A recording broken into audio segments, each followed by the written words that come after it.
Die Dynastie hinter Mars und Snickers agiert wie eine Geheimorganisation. Fast keine Fotos, keine Interviews, nur selten öffentliche Kommentare. Mit einem Besitz von 125 Milliarden US-Dollar ist die Familie heute eine der reichsten Familien der Welt. Aber wer steht eigentlich hinter der Gründung von Mars und welche Herausforderungen musste er bewältigen, um es so weit zu bringen? Das Unternehmen hätte es wohl nie gegeben, hätte der Gründer Franklin Mars nicht die schwere Krankheit Polio in seinen frühen Kindheitstagen bekommen. Wie aus dem Unglück ein Glück wurde, das erfährst du jetzt.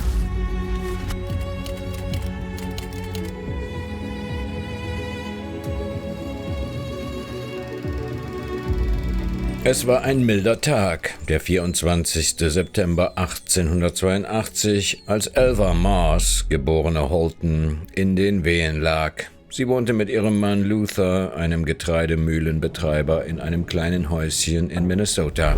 Als die Hebamme das Haus erreichte, war es schon zu spät. Elva hatte einen kleinen, gesunden Jungen geboren, der den Namen Franklin Clarence oder kurz Frank erhielt. Franklin wuchs in ärmlichen Verhältnissen auf, denn der Lohn seines Vaters war nicht gerade üppig. Seiner liebevollen und fürsorglichen Mutter verdankte er jedoch eine unbescholtene Kindheit. Doch das sollte sich schon bald ändern. Das Schicksal schlug zu, als Franklin 9 Jahre alt war. Eines Morgens wachte er mit hohem Fieber und schrecklichen Muskelschmerzen auf. Der Hausarzt stellte die vernichtende Diagnose. Franklin hatte Poliomyelitis, die im Volksmund auch als Kinderlähmung oder einfach Polio bekannt ist. So kam es, dass er, während andere Jungs in seinem Alter im Garten Fußball spielten, in seinen jungen Jahren bereits an den Rollstuhl und an das Bett gefesselt war. Um die langweiligen Tage totzuschlagen, verbrachte er jede Minute mit seiner Mutter in der Küche. Sie tat ihr Bestes, ihn zu unterhalten und ihm das Leiden zu erleichtern, indem sie ihm beibrachte, wie er handgetauchte Schokoladenpralinen herstellen konnte. Das begeisterte ihn so sehr, dass er jeden Morgen um 3 Uhr aufstand und in der Küche an verschiedenen Schokoladenkreationen experimentierte. In dieser Zeit wuchs ein Traum in ihm heran. Als Frank 19 Jahre alt war, hatte er es sich zur Aufgabe gemacht, Melasse-Chips an die Menschen seiner Umgebung zu verkaufen. Seine Krankheit hatte sich als milde herausgestellt und so konnte er seine Beine wieder benutzen. Während dieser Verkaufstouren traf er Ethel Kissack, die er im Jahre 1902 heiratete. Die beiden bekamen am 21. März 1904 einen Sohn namens Forrest Mars, der besonders in der Unternehmensgeschichte eine große Rolle spielen sollte. Frank war also Vater geworden und konnte sein Glück kaum fassen. Für einige Zeit hatte er die Hoffnung auf ein Eheglück und Kinder aufgrund seiner Krankheit schon aufgegeben. So glücklich er auch gewesen war, seine Ehe mit Ethel Kissack sollte nicht anhalten und ein paar Jahre nach der Geburt seines Sohnes Forrest ließen sich die Eheleute scheiden. Daraufhin entbrannte ein bitterer Sorgerechtsstreit um Forrest, den seine Ex-Frau gewann. Sie entschied sich, ihren gemeinsamen Sohn nach Kanada zu schicken, um ihn bei ihren Eltern aufwachsen zu lassen. Frank brach diese Entscheidung fast das Herz. Der heftige Streit und die Scheidung mit Ethel, die beinahe unüberwindbare Entfernung zu seinem Sohn und die daraus entstehende Einsamkeit zermürbten ihn immer mehr. Doch das Schicksal meinte es gut mit ihm, denn Ende 1909 fand Frank das zweite Mal sein Glück, als er Ethel Healy traf. Die starke Frau beeindruckte ihn so sehr, dass er sie am 28. März 1910 in einer kleinen Kirche in Minnesota vor den Traualtar führt. Kurze Zeit darauf beginnt er sich an seinen Traum zu erinnern. Er wollte den Menschen das Leben mit seinen Schokoladenkreationen versüßen. Als er Ethel von dieser Vision erzählt, bestärkt sie ihn in seinem Vorhaben. Die beiden entschieden sich, von Minnesota nach Washington zu ziehen, um Franks Traum in der Großstadt zu erfüllen. Und so gründete Frank 1911 schließlich mit Ethel gemeinsam die Mars Candy Factory in Tacoma, Washington, in der er alle möglichen Variationen von Süßigkeiten direkt an die Käufer vertrieb. Frank hatte sich allerdings keinerlei Gedanken über Wettbewerb und Konkurrenzkampf gemacht. Doch als er und Ethel nach der Eröffnung ihres Unternehmens den ersten Anflug von Erfolg gespürt hatten, knallte ihm die Realität direkt ins Gesicht. Brown & Haley, ein Süßwarenhersteller, war ebenfalls in Tacoma ansässig und Frank musste bald einsehen, dass er nicht mit dem unzerstörbaren Konkurrenten mithalten konnte, da dieser technologisch gesehen viel fortgeschrittener produzierte. Frank war deprimiert, doch Ethel nahm ihn nur in den Arm und motivierte ihn dazu, nicht aufzugeben. 1920 beschloss Frank schließlich, wieder nach Minnesota heimzukehren und in dem nähergelegenen Minneapolis sein zweites Unternehmen unter dem Namen Morrow Bar Co. zu gründen. Er und Ethel erfanden den Schokoriegel Morrow Bar und versuchten, ihn unter die Menschheit zu bringen. Doch der Riegel war schlichtweg nicht robust genug, um von A nach B transportiert zu werden, besonders nicht während der heißen Sommermonate. Außerdem bereiteten Frank die Umsatzzahlen Sorgen. Zu jener Zeit machte das Unternehmen weniger als $100.000 Jahresumsatz. Aber er wusste, dass aller Anfang schwer ist und weigerte sich, seinen Traum ein weiteres Mal aufzugeben. Eines Tages wurde er beim morgendlichen Tee plötzlich von dem Wunsch übermannt, dass er irgendwann, wenn das Unternehmen besser lief, dieses mit seinem Sohn Forrest gemeinsam leiten würde. Da gab es allerdings ein kleines Problem. Forrest hatte kein besonders inniges Verhältnis zu ihm. Die Jahre, die sie voneinander getrennt waren, hatten ihre Spuren hinterlassen. Doch Frank durfte diesmal nicht aufgeben. Er nahm sich fest vor, sich mit Forrest an einen Tisch zu setzen und sich mit ihm auszusprechen. Es war ein seltsames Gefühl für Frank, als er sich mit Forrest in einem Restaurant traf. Die Jahre waren vergangen wie im Flug und ihm wurde bewusst, wie viel er als Vater verpasst hatte. Beim Kellner bestellten die beiden den damals so beliebten Malzmilchshake. Beim Anblick des Getränks kam Forrest plötzlich eine Idee. Er sagte: »Vater, man sollte einen Schokoriegel herstellen, der wie dieser Milchshake schmeckt.« An diesem Tag sollte es für Frank ein Happy End geben.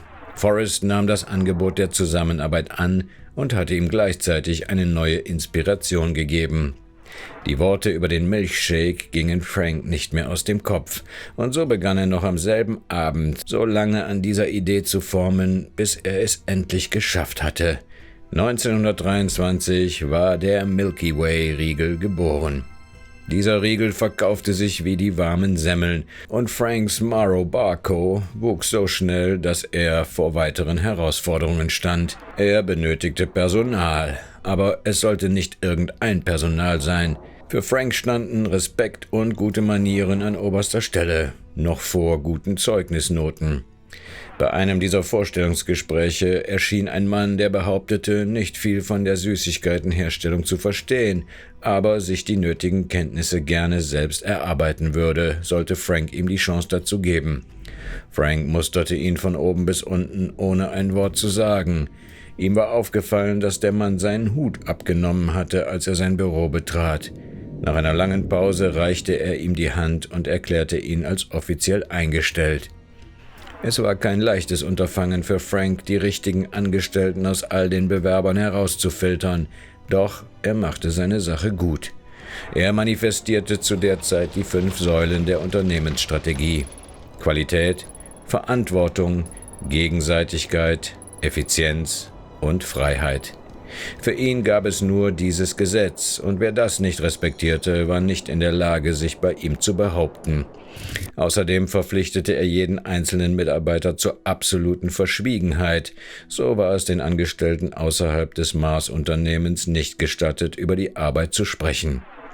Mit all den neuen Mitarbeitern war das Familienunternehmen, das mittlerweile $800.000 durch Milky Way erwarb, so sehr gewachsen, dass Frank beschloss, in eine größere Produktionsstätte nach Illinois, Chicago, umzuziehen. Zur selben Zeit bat Ethel ihn, ein Grundstück zu erwerben, auf welchem sie ihrer größten Leidenschaft nachgehen konnte, der Pferdezucht. Nach all den Jahren, in denen seine Frau ihn bedingungslos bei seinen Vorhaben unterstützt hatte, konnte Frank ihr diesen Wunsch nicht abschlagen und kaufte 1930 eine 2800 Hektar große Fläche in Gill County, Tennessee, auf der er eine Farm mit dem Namen Milky Way Farm bauen ließ. Ethel war überglücklich und begann noch im gleichen Jahr Vollblüter zu züchten und Rennpferde auszubilden. Der geschäftliche Erfolg war groß, doch Frank wusste, dass er sich nicht auf seinen Lorbeeren ausruhen durfte. Also entwickelte er im Jahre 1930 zusammen mit seinem Sohn Forrest einen heute noch beliebten Schokonussriegel. Die Frage, die er sich stellte, war: Wie sollte dieser Riegel heißen? Frank überlegte lange, dann entschied er sich für Snickers, da sein Lieblingspferd diesen Namen trug und er es deshalb als gutes Omen ansah. Kurze Zeit später brachte er den leckeren Mars-Mandelriegel auf den amerikanischen Markt. Nachdem sein Sohn Forrest im Jahr 1930 seine große Liebe Audrey Mayer geheiratet hatte, wurde Frank das erste Mal Großvater. Am 16. August 1931 wurde Forrest Jr. geboren. Doch als sein Enkelsohn noch nicht einmal ein Jahr alt war, stand bereits Ärger ins Haus. Franks Sohn Forrest wollte als junger und motivierter Unternehmer mit der Marrow Bar Co. ins Ausland expandieren. Er hatte gesehen, dass der Verkauf von Schokoriegeln gut lief und konnte nicht verstehen, warum sie es nicht auch woanders versuchen sollten. Frank jedoch war eher eingesessen und weniger risikobereit als sein Sohn und weigerte sich deshalb, seine Pläne zu verwirklichen. So kam es zu Streitereien und Unstimmigkeiten zwischen den beiden, woraufhin Forrest kurzerhand entschied, seine Sachen zu packen und nach England zu gehen, um es dort auf eigene Faust zu versuchen. Als er mit der Bitte um seine Auszahlung zu Frank kam, wollte dieser ihm die Chance geben, seinen eigenen Weg zu gehen und zahlte ihn aus. 1932 machte sich sein Sohn also voller Ehrgeiz auf den Weg ins Unbekannte. Franks Schwiegertochter Audrey und sein Enkel begleiten Forrest auf dieser Reise. Was Frank zu dieser Zeit nicht wusste: Sein Sohn sollte seine Vision von einem Unternehmen, das seinen Mitmenschen nutzt, schon bald erfüllen. Als Forrest Senior in England, genauer gesagt in Slaw, ankommt, gründete er die Mars Limited. Frank kam sich zwar verlassen vor, konnte jedoch an der Situation nichts ändern und beschloss aus diesem Grund, sich weiter und noch intensiver auf die Süßigkeitenherstellung zu konzentrieren. Im selben Jahr, in dem sein Sohn Amerika verlassen hatte, stellte Frank einen Schokoriegel namens Three Musketeer her, dessen Füllung aus leicht geschlagenem Mousse bestand, das mit knackiger Schokolade überzogen wurde. Auch Forrest Senior arbeitete hart und kreierte 1932 den wohl bekanntesten Riegel unserer Zeit, den Mars-Riegel. Gedanklich hatte er sich an den Milky Way-Riegel seines Vaters Frank angelehnt, verbesserte ihn allerdings ein wenig, damit er europäischen Ansprüchen entsprach. Für ihn war der Erfolg in der Süßwarenbranche nicht genug. Mit Franks Hilfe kaufte er 1934 eine britische Firma namens Chappell Brothers, die sich auf Dosenfutter für Hunde spezialisiert hatte. Er benannte sie in Chappie's Canned Food um, was Chappie's Dosenfutter bedeutet, und da es auf diesem Gebiet keine Konkurrenz gab, übernahm er diesen Markt komplett. Die darauffolgenden Jahre kaufte Forrest Senior bis 1984 weitere Tierfuttermarken wie Pedigree, Sheba, Frolic, Whiskas, Thomas und Caesar. Dann, am 8. April 1935, ereilte ihn die Nachricht, dass sein Vater Frank im Alter von nur 51 Jahren an seinen Herzproblemen verstorben war. Er hatte ihm nie besonders nahe gestanden und nun war seine Zeit gekommen, unter Beweis zu stellen, dass er ein richtiger Mars war.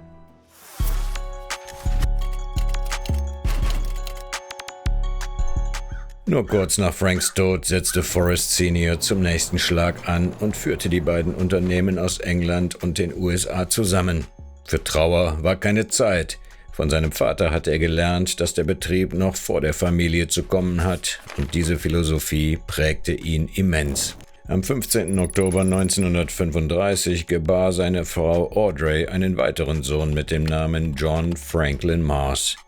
Forrest Senior hatte die Entwicklung auf dem britischen Markt beobachten können und stellte so fest, dass es sich, besonders für Frauen, schicken würde, wenn sie anstelle an einem Schokoriegel zu nagen, ihre Süßigkeiten elegant und in kleinen Häppchen zu sich nehmen konnten. Das brachte ihn auf eine großartige Idee. Er entwickelte 1936 die berühmten Maltesers, die zwar eigentlich für die Damenwelt gedacht waren, aber auch die Männer begeisterten, als sie 1937 das erste Mal in England verkauft wurden. Forrest Senior wurde klar, dass er das Talent besaß, tatsächlich etwas zu verändern. Was er dazu allerdings benötigte, war etwas mehr Erfahrung auf dem Gebiet der Süßigkeitenherstellung. Er setzte sich mit Audrey zusammen und erzählte ihr von dieser Erkenntnis. Seine Frau unterstützte diese Idee und so wanderte die kleine Familie weiter, verließ England und ging in die Schweiz, das Paradies der Schokoladenherstellung.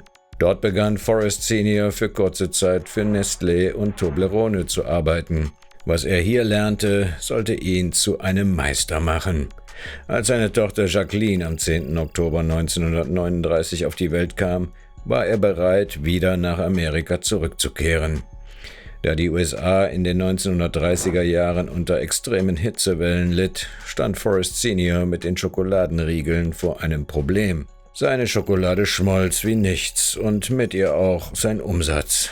Er musste eine Lösung finden. Er brauchte etwas, das den Schokoladenkern einschloss und ihn vor der Sonne schützte. Da fiel ihm ein, dass im Jahr 1937 eine britische Firma namens Rowntree kleine Schokolinsen, überzogen mit buntem Zuckerguss unter dem Namen Smarties, hergestellt hatte. Soldaten hatten diese während des Spanischen Bürgerkriegs genascht. Mit diesem Gedanken gründete er Ende der 1930er Jahre das M&M Limited Unternehmen in New Jersey, das später unter dem Mars-Konzern operieren sollte. Und er war nicht allein. Er hatte einen Geschäftspartner namens Bruce Murray, der ihm stark unter die Arme griff. M&M steht also für Mars and Murray. Die Idee mit den Schokolinsen ließ ihn nicht mehr los. Und nach wochenlangen Experimenten schaffte er es endlich, bunte, leckere Schokolinsen herzustellen, die er unter dem Namen M&M's ab 1941 in den USA vertrieb und die uns allen bekannt sein dürften. Er ließ sie in kleine Pappröhren verpacken und als Snack, der sich problemlos in verschiedenen Klimazonen essen ließ, an die US-Armee, die zu der Zeit an der Front kämpfte, verkaufen. Wenn du aber eine Firma in einem Land hast, das sich mit der halben Welt im Krieg befindet, dann sind die Zeiten hart. Das wusste auch Forrest Senior und so entschied er sich dazu, seine Eier nicht nur in ein Nest zu legen, sondern seine Fühler nach anderen vielversprechenden Möglichkeiten auszustrecken. In London hatte er in den 1930er Jahren einen Forscher namens Erich Husenlaub kennengelernt. Forrest Senior mochte die Art, wie dieser an die Dinge heranging. Eric hatte eine Möglichkeit entwickelt, Reis in einem Dampfversiegelungsverfahren, bei welchem der Reis teilweise gekocht wird, herzustellen. Aber Forrest Senior hatte ein Problem, denn Eric hatte sich diese Entwicklung patentieren lassen. Also kontaktierte er den Forscher und überzeugte ihn davon, mit ihm zusammenzuarbeiten. Gemeinsam brachten die beiden diese Technologie in die USA, genauer gesagt nach Houston, Texas.